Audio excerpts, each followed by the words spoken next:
Iraq's history is written in dust, blood, and whispers, and through those pages, one name keeps emerging: Saddam Hussein. A man who rose from the soil of poverty, who drowned in dreams of revolution, who was forged in the shadows of conspiracies, and eventually ascended to the pinnacle of power. But this story is not just about one man, it is the story of the entire Middle East. A story of blood, of intrigue, of war, and of the thirst for authority that has ruined kings for centuries.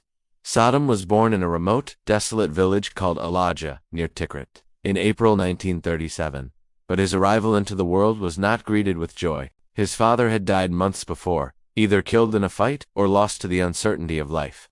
Saddam never saw his father, never felt a father's protection or warmth. His mother, Sabhatofa, broken by grief and poverty, was unable to care for him. Some accounts suggest that she even tried to push him away, as though life itself had given her one too many burdens to bear. The boy who would later terrify the world grew up amidst hunger and neglect. The rough, cracked walls of their mud house, the thin worn clothes, and the cold bare feet became his constant companions. Yet behind his quiet exterior, a storm was brewing, a simmering anger and a resilience that would later define the ruthless leader he became. Suba eventually entrusted Saddam's care to her brother, Kerala Tulfa, a stern nationalist former soldier who despised the British influence in Iraq. Kerala spoke constantly of Iraq's stolen sovereignty, of the need for Arabs to rise and reclaim their honor. These words were seeds planted in the mind of a young boy, seeds that would grow into the iron will of a dictator. Saddam's stepfather Ibrahim Hazen brought more turmoil into the household. Harsh, violent, and unpredictable, he would strike the boy for minor mistakes, leaving scars both visible and invisible.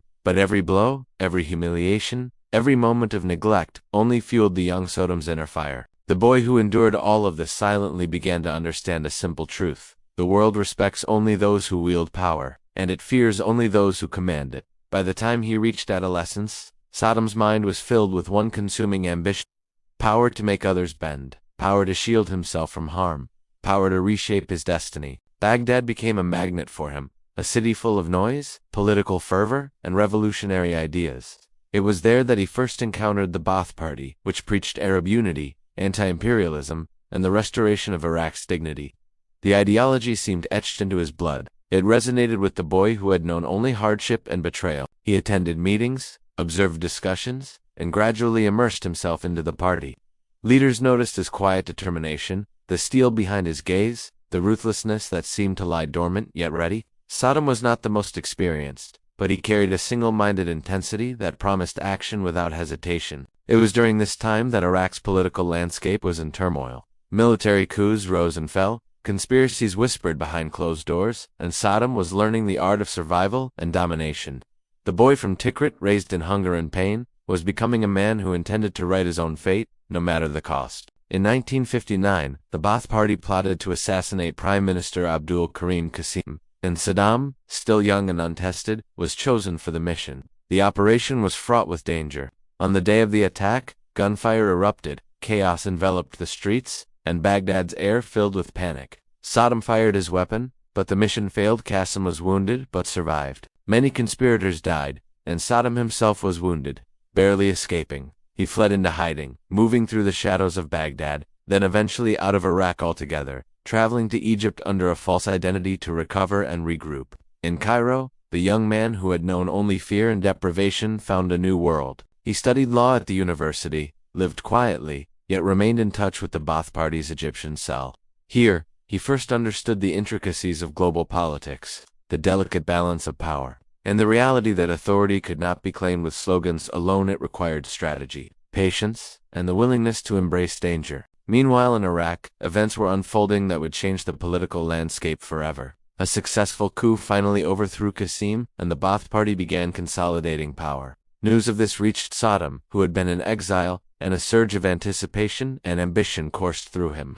The time to return, the time to make his mark, had come. When he eventually returned to Baghdad, Saddam was no longer the impoverished, overlooked boy from Tikrit. He was now a man of determination, sharpened by exile and survival. Ready to ascend through the ranks of the Ba'ath Party, he quickly became indispensable, trusted with crucial assignments, and quietly began weaving a network of loyalists throughout the party and the government. Each step brought him closer to his ultimate goal, absolute power. And that is where his story was at the close of this first chapter a boy from poverty, shaped by neglect and cruelty, immersed in ideology, and edging closer to the threshold of power, unaware that the world itself would soon be forced to bend around the force he was about to unleash. The streets of Baghdad were alive with whispers of fear and uncertainty. General Abdul Karim Qasim's government stood like a heavy stone perched on a mountain, appearing solid, but vulnerable to a small, precise shove. The Ba'ath Party had decided it was time to give that shove, to remove the government, and the young man chosen for this dangerous mission was Saddam Hussein.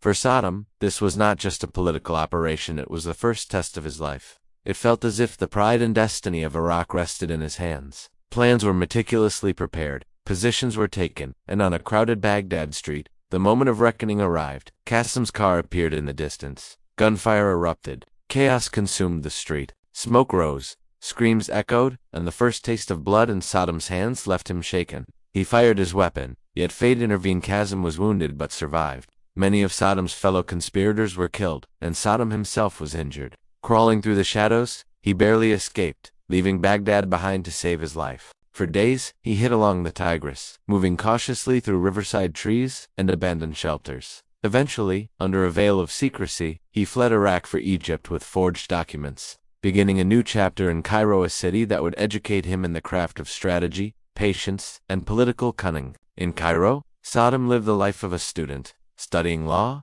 observing the political dynamics around him, and staying in contact with the Ba'ath Party's Egyptian branch. Cafes buzzed with heated debates, university halls echoed with revolutionary ideals, and Saddam absorbed it all silently, like a sponge soaking up knowledge of power and influence. Time in exile sharpened him. He realized that revolution could not be achieved by ideology alone. It required cunning, timing, and ruthlessness. He watched, he learned, and he prepared for the day he would return. Meanwhile, Iraq continued to shift. Qasim was eventually overthrown. A successful coup installed the Ba'ath Party, and Ahmed Hassan al-Bakr became the new president. The news reached Saddam in Cairo, and a surge of anticipation ran through him. The moment had arrived to come back, to claim his place at the center of Iraq's power. Upon returning to Baghdad, Saddam was no longer the timid, impoverished boy from Tikrit. He had been tempered by exile, strategy, and survival. Leaders within the party recognized his quiet determination and his capacity for decisive action. He was quickly assigned influential roles, and over the following years, he cultivated a network of loyalists within the party, the military, and government institutions. Every step he took brought him closer to the ultimate goal: absolute control. By 1968, the Ba'ath Party staged another coup, this time with remarkable success. The government was overthrown, and Ahmed Hassan al-Bakr became president. Saddam, now firmly embedded in the inner circle, began to exercise significant influence. His intelligence, ruthlessness, and strategic mind made him indispensable. Those who observed him quietly understood. Saddam was not merely an ambitious man, he was a force of nature. Once he fixed a target, nothing could deter him. And while he still operated in the shadows, the throne was already within his grasp. This chapter of his life closed with the realization that Saddam Hussein was no longer just a player, he was becoming the power that would dominate Iraq's future, poised to transform fear into obedience, strategy into supremacy, and ambition into an iron-fisted rule. The corridors of power in Baghdad were filled with a tense silence. Ahmed Hassan al-Bakr was the president, but the true authority had quietly shifted into the hands of one man, the young, silent, steel-eyed figure from Tikrit. Every glance, every decision, every move was calculated. Saddam Hussein's presence was felt even when he was not speaking. The nights in Baghdad were strange. Cafes and streets buzzed with political whispers, and people talked of Saddam in hushed tones. Everyone knew that al-Bakr was aging, that his health was fragile, and that Saddam's influence was growing by the day. Saddam himself never appeared fatigued, never hesitant. He was always several steps ahead, preparing for the next move. Finally, the moment came when the world saw the real shift. Al-Bakr's health deteriorated, and his resignation was announced. Officially, it was for health reasons, but behind closed doors, everyone knew the truth. Saddam Hussein was now the president of Iraq. From the moment of his ascendancy, Saddam acted decisively. He summoned the senior leaders of the Ba'ath Party for a meeting. Hundreds of officials gathered, unaware that this gathering would determine their fates. Saddam's face was cold, his gaze unflinching. The message was clear. Loyalty was non-negotiable. One by one, names were called. People were removed, imprisoned, or executed.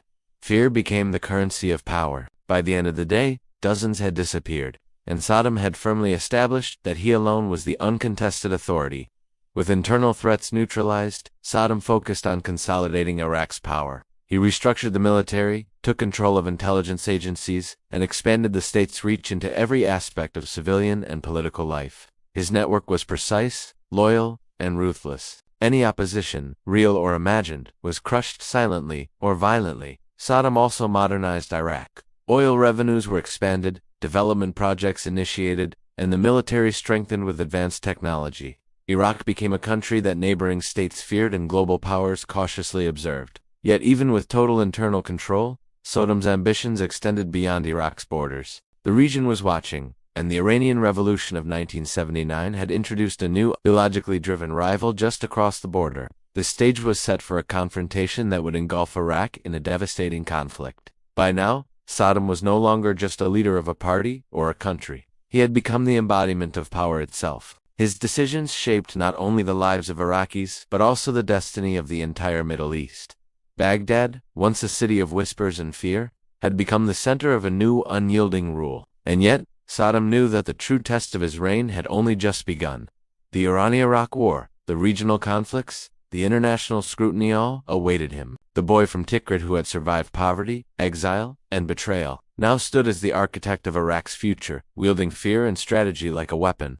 This chapter closes with Saddam firmly in power, unchallenged within Iraq, yet standing at the brink of conflicts that would define not only his reign but the fate of millions across the region.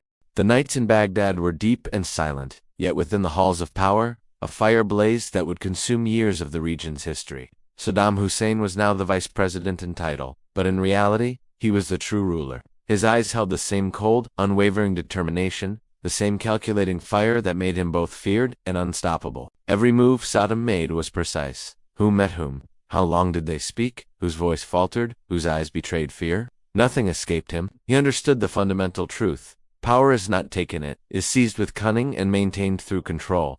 The opportunity came in 1979. President Ahmed Hassan al-Bakr's health deteriorated. Whether from natural causes or accelerated by silent enemies, the result was the same: the presidency was about to change hands. The nation did not yet realize the storm approaching. A man who had risen from poverty, hardened by exile, and sharpened by strategy, was poised to take full control. Saddam called a meeting of the top party leaders. The room filled with officials, many unaware of the peril they were walking into. Some were loyal, some hesitant, and some secretly hoped to oppose him. Each name he called carried weight. Loyalty had to be proven, hesitation punished. By the end of the meeting, dozens had disappeared, imprisoned, or executed. Fear became the language of power. Saddam had announced, without a word of warning, that there would be only one ruler in Iraq, and that ruler was him. Meanwhile, across the border, Iran had been transformed by revolution. Ayatollah Khomeini had returned to power, bringing with him a new wave of ideology and unrest.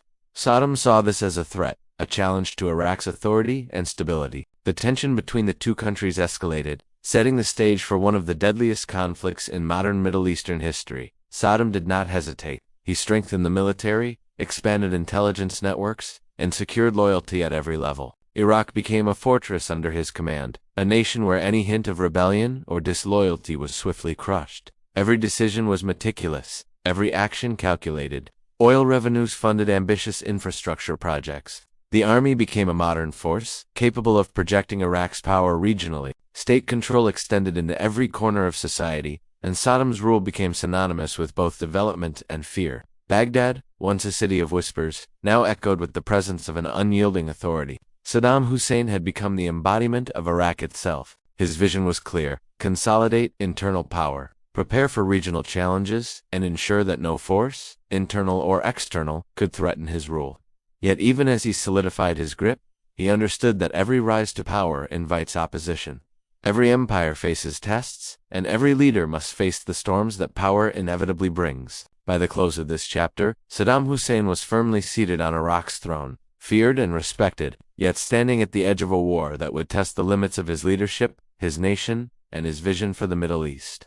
Saddam Hussein was now firmly seated on Iraq's throne, yet the world was far from silent. Neighboring countries and global powers alike watched with wary eyes, aware of the fire burning behind his cold, calculating gaze. The Iranian Revolution had introduced a new ideological adversary, And Saddam knew that the greatest challenges to his rule were no longer just internal, they were looming across the border. In 1980, the Iran-Iraq War erupted. This was not merely a territorial dispute, it was Saddam testing his power, asserting Iraq's dominance, and attempting to reshape the balance of the region. The Iraqi military, strengthened and modernized under his command, moved into action. The war brought devastation, cities reduced to rubble, hundreds of thousands of lives lost, and fear and obedience entrenched within the Iraqi people. Saddam's leadership during the war was ruthless and calculated. He authorized the use of chemical weapons, controlled every strategic decision, and eliminated anyone who hesitated or opposed him. Iraq became a fortress under his command, a nation where dissent was met with brutal punishment. His rule had become inseparable from fear, and his network of loyalists ensured that no one could challenge his authority. Yet Saddam's ambitions did not stop at Iraq's borders. In 1990, he invaded Kuwait, shocking the world and challenging international powers. Iraq's military strength had become a regional force, and Saddam's audacity sent waves of alarm through the Middle East and beyond. The world now understood that Saddam Hussein was not merely a national leader, he was a force capable of disrupting global geopolitics. Despite his outward appearance of control, challenges continued to mount. International sanctions, internal resistance, and criticism over human rights abuses began to strain Iraq's resources and test Saddam's leadership. But he remained unyielding, a man molded by poverty, exile, and years of ruthless struggle. His grip on power was ironclad, and his vision of authority unflinching. In 2003, the United States and Allied forces invaded Iraq. Saddam, once untouchable, was finally exposed to the force of a global military coalition. Baghdad fell, and after months of evasion, he was captured. The man who had ruled through fear and blood now faced the world as a prisoner, standing before a court that would decide his fate. The throne that had once held him high, surrounded by absolute power and unchallenged authority, was empty. Saddam Hussein, the boy from Tikrit, who had survived poverty, exile, betrayal, and war, became a symbol of both the terrifying reach of ambition and the inevitable vulnerability of even the most ruthless rulers. His life and rule were more than just a personal story. They were a narrative of the Middle East itself, a tale of war and peace, of hope and fear, of revenge and ambition. Saddam reshaped Iraq, influenced an entire region, and left behind a legacy that still echoes in the streets of Baghdad, in the corridors of power, and in the pages of history. Saddam Hussein's name continues to resonate, a reminder that power, fear, and ambition, once seized, leave an indelible mark on the world, for good or for ill.